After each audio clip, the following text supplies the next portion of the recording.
Praise the Lord. सभी को जय मसीह। मैं सुनीता चौथानी आप सभी का आज की यूट्यूब वीडियो में स्वागत करती हूँ। Good morning to everybody.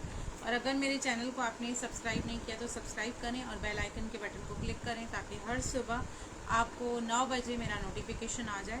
और आज जिस सवाल पर मैं चर्चा करने वाली हूँ, छोटा सा ही वीडियो बनाया है मैंने, अंत तक आप ज़रूर देखिए कि हम कैसे जाने कि क्या पवित्र आत्मा हमारे अंदर है। ये बहुत लोगों का सवाल होता है, बहुत पास्टरों, बहुत सेवा करने वालों का भी ये सवाल होता है कि हम ये कैसे जाने कि पवित्र आत्मा हमारे अंदर है कि नहीं।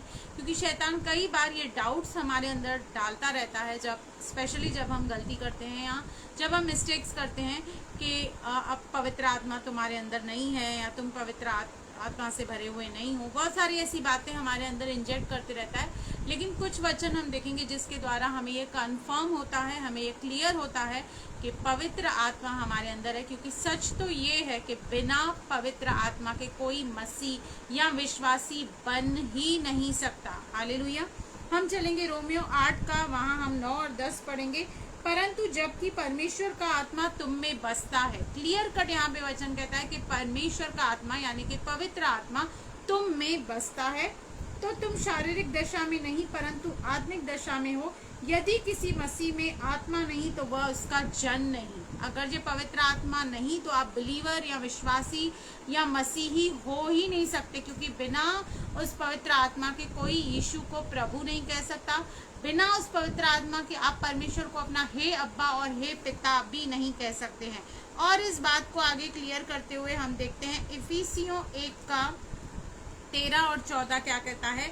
इफिसियों 1 का 13 और 14 कहता है, और उसी में तुम पर भी जब तुमने सत्य का वचन सुना जो तुम्हारे उद्धार का सुसमाचार है और जिस पर तुमने विश्वास किया, प्रतिज्ञा की हुई पवित्र आत्मा की छाप लगी। अब ये पवित्र आत्मा की जो छाप है वो आपके और मेरे ऊपर लग गई है। स्टैंप लग गया है कि हम परमेश्वर के हैं, परमेश्वर के चुने हुए हैं। परमेश्वर ने हमें नाम लेकर बुलाया है, अलग किया है। और आगे कहता है, वह उसके मोल लिए हुए मुंह के छुटकारे के लिए हमारी मीरास का बयाना है कि उसकी महिमा की स्तुति हो। और न केवल छाप लेकिन पवित्र आत्मा एक बयाने के रूप में हमें मिला है। एक जिस तरह से हम कोई घर लेते हैं या कोई जमीन लेते हैं तो उसे हम बयाना देकर अपना करते हैं। अभी बहुत सारी चीजें हमें मिलना और हमारा उद्धार पूरा होना अभी और बाकी है, पर ये एक बयाने के रूप में, कंफर्मेशन के रूप में हमें मिला गया है। और आगे इसी इफिसियों 5 का 18 वचन कहता है, ते दाखरस से मतवाले न बनो क्योंकि इससे लुचपन होता है, पर आत्मा से परिपूर्ण होते जाओ। एक वन ऑफ द साइन ये भी रहता है कि आप पवित्र आत्मा से परिपूर्ण है जब आप परमेश्वर की लय में आपस में भजन और स्तुति गान और आत्मिक गीत गाया करो और अपने अपने मन में प्रभु के सामने गाते और कीर्तन करते रहो। जब हम एक लय में आकर, चाहे हम कलीसिया में हो या नहीं हो, चाहे पुलपिट पे हो या ना हो, अपने घर पे भी जब हम एक लय में आकर परमेश्वर की स्तुति करते हैं, आराधना करते हैं, तो यह भी एक चिन्ह है कि पवित्र आत्मा हमारे अंदर है।